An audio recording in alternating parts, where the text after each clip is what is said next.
Glad to welcome you to Insider News Proper. Before now, communities in Anambra State are known and identified with their culture, tradition, and norms. But as years go by, some of those cultures were left behind because of technology and other innovations. But the Enugwu-Otu Aguleri community in Anambra East Council area said that Itunya or Itu Unyaka, which their community is known for, will never go extinct by organizing Itunya competition among women and girls of the community.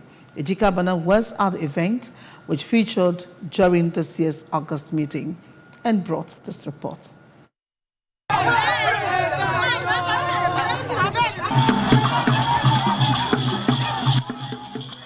In those days, one of the means through which people were entertained in various villages was the outing of a new dancing competition, among others.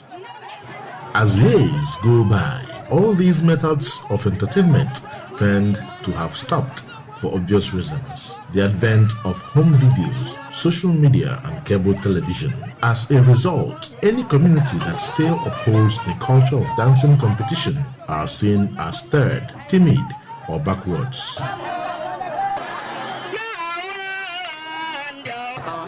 But the Commissioner for Power and Water Resources, Engineer Julius Chukwuemeka, said such culture and traditions should be upheld and supported by all means. This he did by sponsoring gifts items to winners of Ituonwa or Itunyaka of women of Enugwu-Otu Aguleri in Anambra East local government area, who held the competition during the closing ceremony of the 2023 August meeting of women of the community.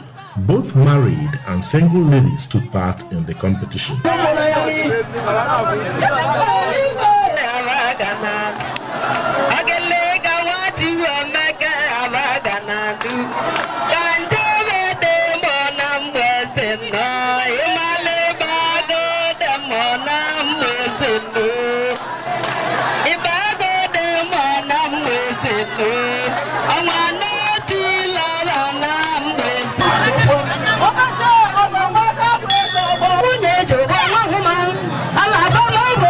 Winners at the competition were given prizes according to their position, starting with the overall winner, Mrs. Ndidi Nwemeka, a widow and the mother of 5.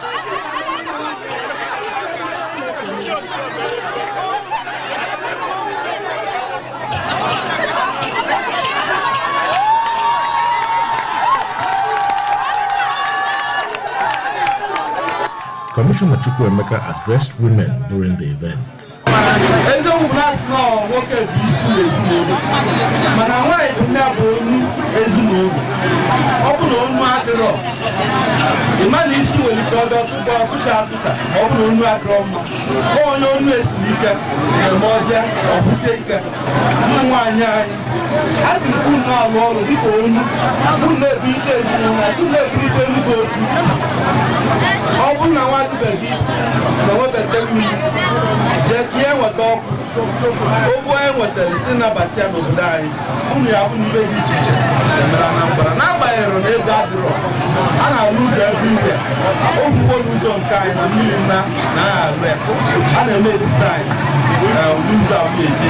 Mrs. Juliana Iwuno is the chairperson of Enugwu-Otu Aguleri Women Wing. She has this to say.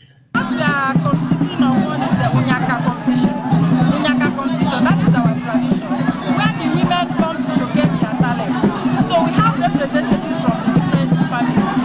And the first position will go home with a lady speech, courtesy of Honorable Commissioner, Engineer Julius Chukwuemeka, Then we have consolation prizes because we have 7 honors. So 3 honors are going to win the actual prize. Then we bought other small volunteers to give to others that will participate that will come at the end of the day. When I came in, I had to encourage the business that this is community something. It's a time where we come together to move up a project, finish it and go for another one. So including men, you can see our men sitting down. So it's not only women. So our queen is stepping down today. She has completed a tenure of 2 years. You can see her over there. Then she will step down today. Next year, another queen will come. Queen of Enugwu-Otu Aguleri. Not the Igwe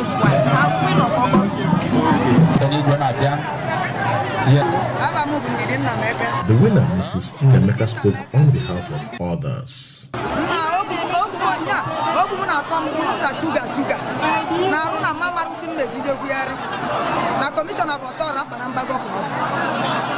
Commission amara mi amme na chuma menu na Enugwu Ekene commission nya bia man me ni janna bia man abia na kan so mi mu be na abia no nwere nne wu mu abia aburu mu ka kpara aba mo bia mu na dismission anu asira di na Aguleri ma chuma abia ko no eli commissioner Enugwu-Otu anya wudi wasi nwa nwa etia na abatala anya ko mo kwanu ja na awi ali abia ego o wi ka na ru ya dia ike si chuma me gozielu mu commissioner na esi no nya o yi ma na eli o kezi oke na akpọ ụmụ nwaanyị ibe gị maka ya bụ Ọgọst meeting unu na-edisi na baba bụ na ba ya sotaba anyị ka ba ni na wi ala anyị baba anyị na-eme ka ba pụtaba na ndị na-atụ nya karịrị nne mana na yarịla asụ ka ba sọrọ ime wudi anyị na-eme ka arụ ọzọ ime ọzọ pụtakwa ka ba nwee ike banye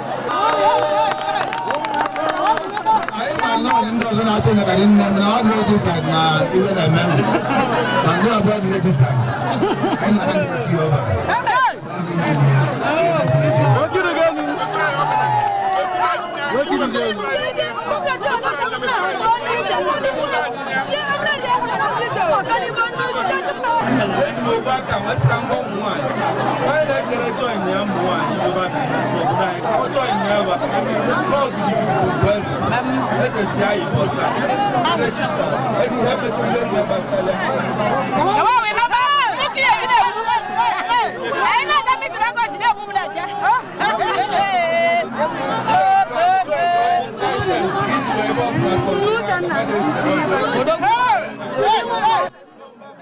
In all, communities in Anambra State should endeavor to uphold their culture and traditions, no matter the situation, as it is a known fact that a people's culture is their identity.